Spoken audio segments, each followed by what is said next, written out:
ಮೈಸೂರಿನ ರಾಮಾನುಜ ರಸ್ತೆಯ ಅಕ್ಕಮ್ಮಣ್ಣಿ ಆಸ್ಪತ್ರೆಗೆ ಹೊಂದಿಕೊಂಡಂತೆ ಇರುವ ಉದ್ಯಾನವನ ಪಾಲಿಕೆ ವ್ಯಾಪ್ತಿಗೆ ಬರುತ್ತದೆ. ಲಕ್ಷಾಂತರ ಹಣ ವೆಚ್ಚ ಮಾಡಿ ಉದ್ಯಾನವನ ನಿರ್ಮಿಸಲಾಗಿದೆ.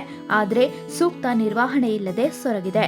ಅದಕ್ಕೆ ನಿರ್ಲಕ್ಷ್ಯತೆಗೆ ಒಳಗಾದ ಅಕ್ಕಮ್ಮಣ್ಣಿ ಪಾರ್ಕ್ಗೆ ಮರುಜೀವ ತುಂಬಲು ವೃದ್ಧ ವಾಯುವಿಹಾರಿಗಳು ಮುಂದಾಗಿದ್ದಾರೆ.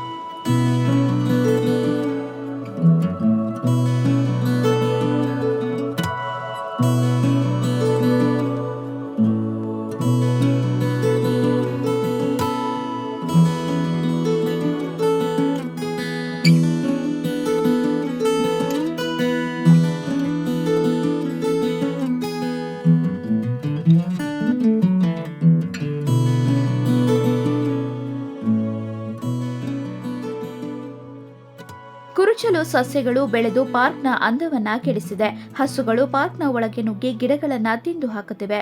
ಸ್ವಚ್ಛತೆ ಇಲ್ಲಿ ಮಾಯವಾಗಿದೆ. ಪಾರ್ಕ್ನ ಅಭಿವೃದ್ಧಿಗೆ ಚಿಂತನೆ ನಡೆಸಿದ ಇಲ್ಲಿಗೆ ಬರುವ ವಾಯುವಿಹಾರಿಗಳು ಖುದ್ದು ಸ್ವಚ್ಛತೆಗೆ ಮುಂದಾಗಿದ್ದಾರೆ. ಸುಮಾರು 30 ಮಂದಿ ಇರುವ ಹಿರಿಯರ ತಂಡ ಪಾರ್ಕ್ನ ಅಭಿವೃದ್ಧಿಗೆ ಮುಂದಾಗಿದ್ದಾರೆ.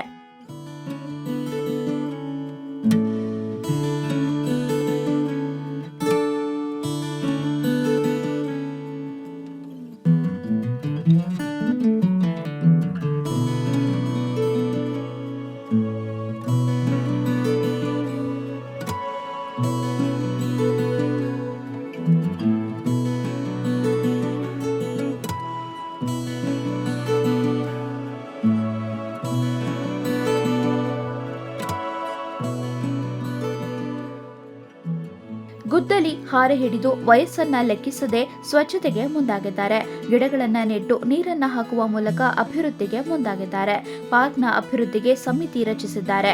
ಪ್ರತಿದಿನ ಬರುವ ವಾಯುವಿಹಾರಿಗಳಿಗೆ ಪಾರ್ಕ್ನಲ್ಲಿ ಉತ್ತಮ ವಾತಾವರಣ ನಿರ್ಮಿಸಲು ಮುಂದಾಗಿದ್ದಾರೆ.